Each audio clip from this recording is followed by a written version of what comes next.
Somewhere along the Rhine frontier, 15 BC, a Roman legion under the command of a battle-scarred centurion, Titus Vale, is dispatched to investigate reports from terrified Germanic tribes.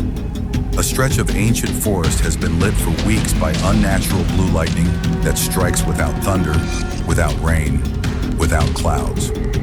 Rome's governor believes it is either a Gaulish trick or a natural anomaly worth mapping. Titus believes it is an omen. His men believe it is a curse. The legion makes camp at the forest's edge. Scouting parties sent into the tree line do not return. When a mutilated body is finally recovered, skinned along the spine in a way no blade could produce, Titus makes the decision that will doom half his cohort. He orders the legion's siege engines forward.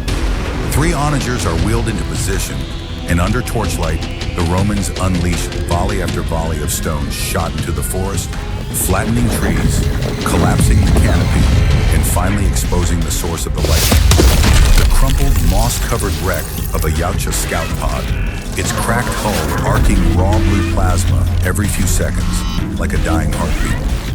What the Romans don't know is that the pod's sole survivor has been alive and hunting inside that forest for weeks, using the wreckage's residual energy to power its cloaking field. The onager barrage doesn't kill it, it enrages it and destroys its only source of concealment fuel, forcing it to hunt in the open for the first time. The film's second act becomes a guerrilla nightmare. Legionnaires vanish from the picket line one at a time. A cloaked shimmer moves between the shattered trees. Titus, refusing to retreat, orders a testudo shield formation and has his men hurl oil-soaked torches into the dark to expose the creature's heat distortion outline.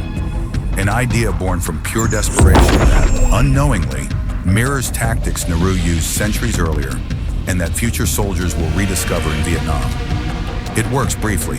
The fire reveals the predator's silhouette long enough for a volley of Pila to wound it. While falling back, a young legionnaire named Corvinus stumbles into a hidden hollow beneath the crash site and finds something older than the wreck itself. Carved stone totems marked with skull trophy iconography, identical to markings later found in predator ruins across other continents. It is proof decades before Rome would ever imagine it that this is not the first time the Yautja have hunted here. The climax strips the story down to Titus and a handful of survivors, cornered in the burning forest as night falls.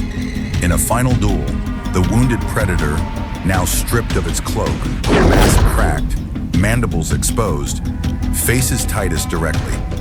Titus, using fire, a net stolen from the hunting party's gear, and the terrain itself, manages to trap the creature in a collapsing pit lined with stakes. Rather than finish it, Titus hesitates.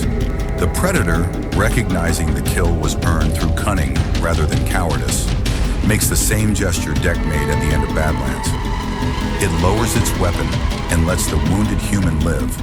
A mirrored beat that quietly ties Titus to the new code Deck is beginning to represent across the galaxy, without either character ever meeting.